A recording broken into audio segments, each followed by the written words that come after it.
உங்கள் லைஃப் வந்து எப்போ சேஞ்ச் ஆகும்னா, நீங்கள் வந்து சேஞ்ச் பண்ணால் மட்டும்தான் சேஞ்ச் ஆகும். No one is gonna change for you. சரியா? மற்றவங்க வந்து ஸ்டெப்ஸ் எடுப்பாங்க, மற்றவங்க ஹெல்ப் பண்ணுவாங்க, அவங்க வந்து உங்களுக்கு டிசிஷன் எடுப்பாங்க, அவங்க உங்களுக்கு பிளான் பண்ணி கொடுப்பாங்க, இதை பண்ணு அதை பண்ணு அப்படின்னு சொல்லிட்டு பண்ணுவாங்கன்னு நினச்சிங்கன்னா நோ. சரியா? Save your self. நீங்கள் தான் வந்து உங்களை சேவ் பண்ணிக்கணும்.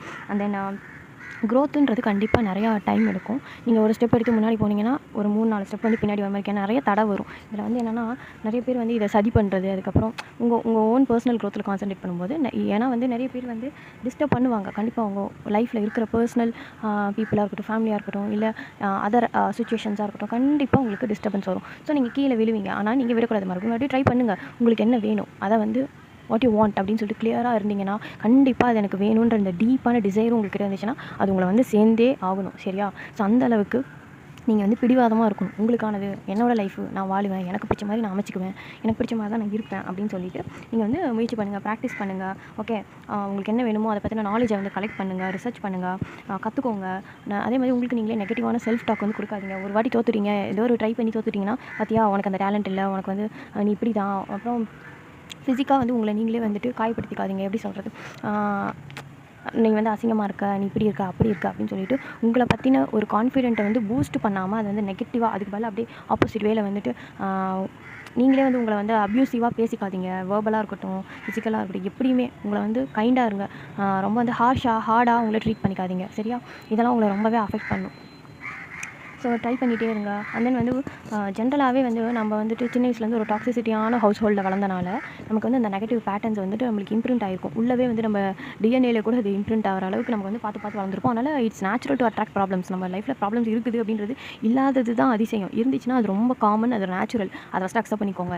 ஏன் எனக்கு மட்டும் ப்ராப்ளம் நடக்குது, எனக்கு மட்டும் ஏன் அடுத்தடுத்து கெட்டதாகவே நடந்துட்டுருக்கு, நான் எதை தொடங்கினாலும் அது வந்து அது விளங்க மாட்டேங்குது, அது சரி வர மாட்டேங்குது, எனக்கு ராசி இல்லை அப்படிலாம் சொல்லிக்கிறது ஃபஸ்ட்டு ஸ்டாப் பண்ணுங்கள். சரியா?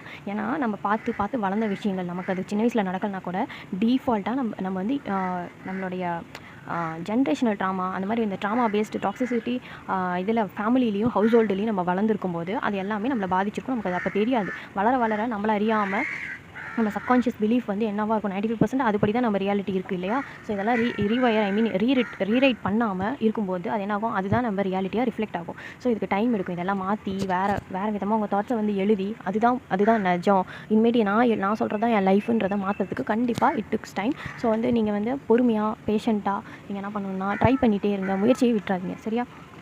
பிகாஸ் இது வந்து நேச்சுரல் தான் அப்படின்னு சொல்லிட்டு அதை நடக்கிறதுக்கு அனுமதிச்சுட்டு இருக்காதிங்க. நான் இப்போ சொல்கிறேன், இது வந்து காமன் தான். டாக்ஸிசிட்டி ஃபேமிலியில் வளர்கிறப்போ அதெல்லாம் பார்த்து நம்ம பேரண்ட்ஸ்க்கு வந்து ஒரு விஷயம் வந்து பணம் சம்பாதிக்கிறது கஷ்டம், ரொம்ப வந்து எங்கள் வீட்டில் வந்து இந்த பண கஷ்டம் இருக்குது அப்படின்றப்போ அதே மாதிரியான ஒரு மைண்ட் செட் உங்களுக்கும் இருக்கும். ஸோ அப்போ என்னாகும், ஜென்ரேஷனாக இது வந்து அப்படியே ட்ரான்ஸ்ஃபர் ஆகிட்டு இருக்கும். நீங்கள் என்ன பண்ணுவீங்க, ஹார்ட் ஒர்க் பண்ணி என்ன பண்ணாலும் எனக்கு காசு வந்து கிடைக்காது, என்னோடய ஃபேமிலி வந்து என்னால் வந்து ரன் பண்ண முடியாதுன்ற ஒரு மைண்ட் செட்டில் தான் இருப்பீங்க. ஸோ அதெல்லாம் கிளியர் பண்ண கண்டிப்பாக டைம் எடுக்கும். கொஞ்சம் கொஞ்சமாக தான் நீங்கள் அதை மாற்ற முடியும்.